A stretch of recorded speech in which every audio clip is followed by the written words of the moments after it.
That shelf. Hi, it's Jason Gorber from thatshelf.com. What a pleasure to speak with you. Andrea, if you could tell me about your role in bringing the Sheik back to life.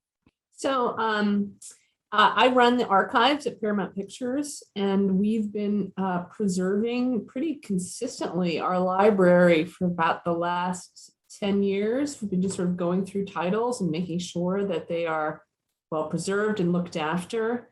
And this was one of them, obviously a really iconic Paramount film. And our colleagues in home media have been, keeping track of what we've been preserving, and decided to put this out to honor its 100th anniversary. And, I'm thrilled. It's a fascinating point in Paramount's history. It's a fascinating film. And it's great that some of the work that we've done on the preservation front is getting out there. I mean, I think the film in many ways illustrates how far we've come in 100 years, maybe in terms of attitude, but also how far we've come in terms of film technology. Some ways very far, in some ways not very far at all. There's some remarkable shots in here. If you could talk about the unique challenges of preserving a film of this era, especially something as popular as this is one of the most popular films of all time, so that the actual prints, I assume, were in really rough shape. Yeah, that's very true. It's really true of popular films from any era. When you get down to finding the original elements, and because you always look around, right? First of all, you want to find the best source material you can find. Yeah, I assume this was not OCN. No.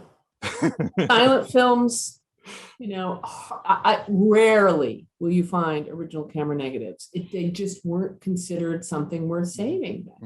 People made lamps out of them or whatever. I always joke, like, the biggest vault for silent films is the Santa Monica Bay, sadly. There you go. It's tragic how many silent films we've lost. So when we can have some that are around, we really try to make sure that we take care of them really well. So we had a fine grain, and we had a dupe negative. Both of those were made off of prints, right? So not even something that was made off of a original negative. And we used both. One was better for titles, the other was better for picture. And that's a process we go through all the time when we're comparing elements. And we do that all the time in restorations. We'll use it's a puzzle piece to make sure we're using the best elements that we have, making choices between, is this one so damaged that we really can't do anything to it? Or is it damaged, but it's got such a good image that we could clean it up?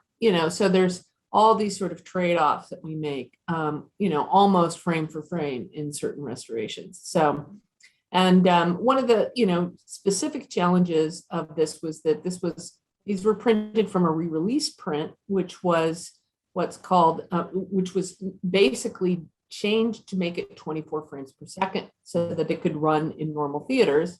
And of course, this was not the way this was actually released at the time. Silent films were released at different frame rates because they didn't have to match sound. So it didn't have to meet that 24 per second, to sort of de-stretch that element to get it back to that original frame rate. And it makes such a difference to actually see the cinematography, see the movement of the performers when you're seeing it in the original frame rate. So I think that's the biggest accomplishment of this. We also had a continuity script that was still in the archive that could tell us exactly where the tints were so that we could add the tints and give the idea of the color of the tints. And we're lucky enough that we work with people, because archivists all know each other and we talk to each other all the time. And we know people that are real experts in tinting, and they're always a great help to make sure that we're getting the tint color right.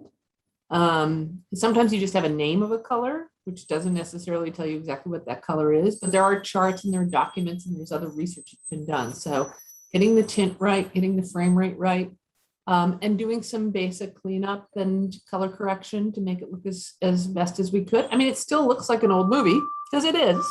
And I'm just going to interrupt you. I want to get into that because I'm a huge proponent of digital restorations that maintain the look of film. And I believe that digital preservation that maintains film quality is extraordinary. The stuff that was done, I mean, it's a Paramount title. I'm not sure if you directly worked on it, given the complexity of the title, but Raiders of the Lost Ark looks incredible. The 4K restoration of that, the Godfather stuff, all the other sort of more mainstream stuff from the last few decades, but also your classic cinema maintains, you're not over scrubbing it, you're maintaining grain and structure and scratches when they need to be there, but doing so, and so you can present it in a digital way that makes it look more like film than a fifth generation film print ever would. Just wondering from your own perspective about the challenges of doing that, exactly that, and fighting with people and say, I don't care, this is digital, therefore it's terrible. I just want to see this really beat to crap film print rather than something that's actually projected digitally. Look, I always believe that, and it goes back throughout film history. I mean, like, you probably, like I have, we're in that era where if you wanted to see a film, you had to go to this one repertory house for this one time because it was the only time you could see that movie, and it looked like crap, but you didn't care because it was the only time you could see that movie, right? But you've also been in that experience where you see a really beautifully made print and it looks amazing, and all of a sudden you see the film in a new way. There's that care of creating that presentation of the film is something that's been throughout film history, in my opinion.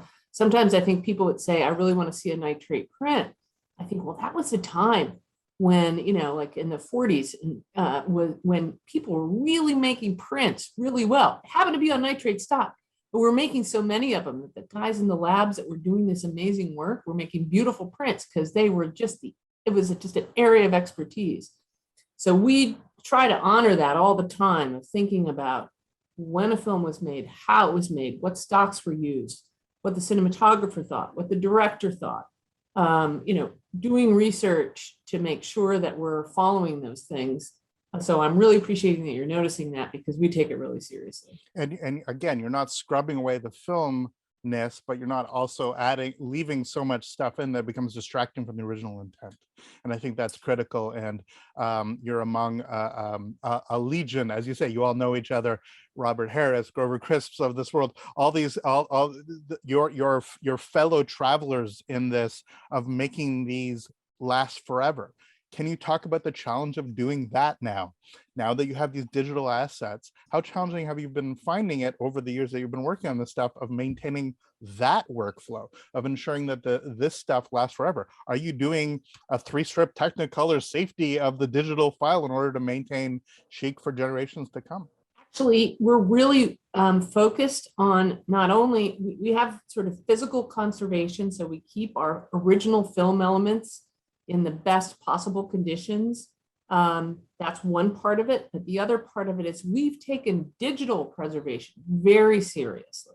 So when we finish something digitally, it goes into our digital archive and is preserved in that form. So everything we've done there. So we try to do both tracks because it's just as important. And for our new features that are coming in, which are all digital, that also benefits them as well. So both traditional film conservation as well as digital preservation is the combination of things that we take seriously to make sure we're keeping these things around for a long time. That's so fantastic. Thank you so much for the work that you and all your colleagues do.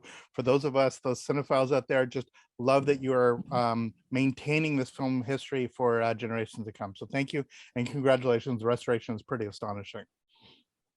Thank you so much for your kind words, and I appreciate your time.